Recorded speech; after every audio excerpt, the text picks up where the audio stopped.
Everyone, അപ്പോൾ ഇന്ന് new moon in Taurus ആണ്. കറുത്ത വാവാണ് ഇന്ന്. ടോറസ് എന്ന് പറഞ്ഞാൽ എർത്ത് സൈൻ ആണ്.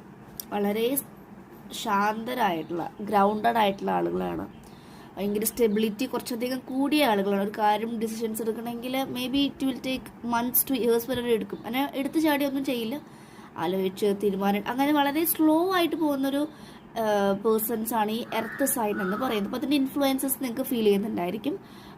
വീനസ്, ഈ പ്ലാനറ്റ്സ് എന്നൊക്കെ നമുക്ക് അതിൻ്റെ എനർജി നമുക്ക് കിട്ടും. പിന്നെ നമുക്ക് നെക്സ്റ്റ് മന്ത് 5 പോർട്ടൽസ് വരുന്നുണ്ട് അല്ലേ. അപ്പോൾ അതിൻ്റെയും എനർജീസും എല്ലാം സ്റ്റാർട്ട് ചെയ്തിട്ടുണ്ടായിരിക്കും. അപ്പോൾ നമുക്കിത് ന്യൂ മൂൺ ആയതുകൊണ്ട് മൂണോളജി കാർഡ്സ് ആണ് ഞാനിവിടെ എടുക്കുന്നത്. ഓക്കെ, അപ്പോൾ നിങ്ങൾക്ക് നിങ്ങളുടെ പേഴ്സണെ മനസ്സിൽ കൊണ്ടുവരാം. Let's check their energies. And ഇത് അവർക്കും നിങ്ങൾക്കുള്ള എനർജീസ് ആണ് കേട്ടോ. Show the world the real you. ഇതിൻ്റെ അർത്ഥം എന്താ? നിങ്ങൾക്ക് ഒരുപാട് കഴിവുകൾ നിങ്ങൾ ഹോൾഡ് ചെയ്യുന്നുണ്ട്. പക്ഷേ ഈ ഒരു ജേർണിയിലോ അല്ലെങ്കിൽ ഇതിൻ്റെ പരമായിട്ട് നിങ്ങൾ നിങ്ങളെ ഡിസ്കവർ ചെയ്യുന്നില്ല. റീഡിസ്കവർ ചെയ്യൂ, evaluate your self, bring your passion into light. ഇതൊക്കെയാണ് എനിക്ക് വരുന്ന വേർഡ്സുകൾ കേട്ടോ. ഫുൾ മൂൺ ഇൻ അക്യൂറേസ് ആണ്. നിങ്ങളുടെ കറക്റ്റ് ആ ഒരു പൊസിഷനിലേക്ക് നിങ്ങൾ വരിക. ഓക്കെ, അക്യൂറേസ് ആണ്. ഒരു വെള്ളത്തിൻ്റെ കാണിക്കുന്നത് നിങ്ങൾക്ക് നല്ല രീതിയിൽ ഹീൽ ചെയ്യുക. സെൻസിറ്റീവായ ആളുകളായിരിക്കാം നിങ്ങൾ.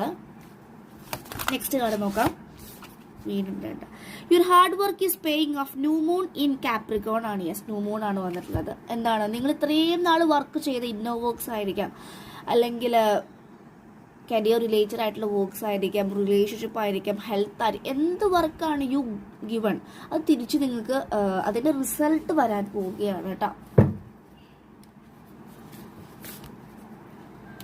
Yes, balance spirituality and practicality എന്ന് പറയുന്നത് ഈ സമയം നിങ്ങൾക്ക് നിങ്ങളുടെ രണ്ട് എനർജീസ് ബാലൻസ് ചെയ്യാം. Spirituality and practicality, feminine and masculine energy. Full moon in Pisces ആണ് കേട്ടോ.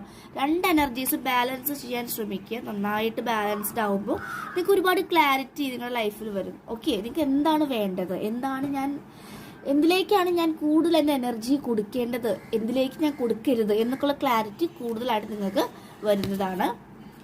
Commitment is being tested. Universe നിങ്ങളുടെ കമ്മിറ്റ്മെന്റ്സ് ടെസ്റ്റ് ചെയ്യുന്നതാണ്. മേ ബി റിലേഷൻഷിപ്പ് ആണെങ്കിൽ അതിന് ഒരുപാട് ടെസ്റ്റ് തരും. അപ്പോൾ നിങ്ങൾ ശരിക്കും നിങ്ങൾക്ക് ആ പേഴ്സണെ വേണോ അല്ലെങ്കിൽ ആ റിലേഷൻഷിപ്പ് വേണോ എന്നൊക്കെ കംപ്ലീറ്റ് ടെസ്റ്റ് ചെയ്യുന്ന പീരീഡ് ആണെന്ന് പറയുന്നുണ്ട്. And last card is you are very close to achieving your goal. നിങ്ങളുടെ ഗോളിലേക്ക് നിങ്ങൾ എത്തിയിട്ടുണ്ട്. ഒരു കാലം കൂടി വെക്കുന്നുണ്ട്. ഓക്കെ, അത്രയും നിങ്ങൾ അതിൻ്റെ അടുത്തേക്ക് എത്തിയിട്ടുണ്ട്. ട്രസ്റ്റ് ചെയ്യുക, ആ ഫ്ലോയിൽ അങ്ങോട്ട് പോവുക. പിന്നെ യൂണിവേഴ്സിന്റെ പ്ലാൻ നമ്മുടെ പ്ലാനേക്കാളും ബിഗ്ഗറാണ്. നമുക്ക് ആഗ്രഹിക്കാം, പക്ഷെ നമ്മളുടെ യൂണിവേഴ്സൽ പ്ലാൻ എന്ന് പറഞ്ഞാൽ നമ്മുടെ പ്ലാനിനേക്കാളും ബിഗ്ഗർ ആയിരിക്കും. ഇറ്റ് വിൽ ബി വർത്ത് ആയിരിക്കും. Okay, so this energy. Thank you.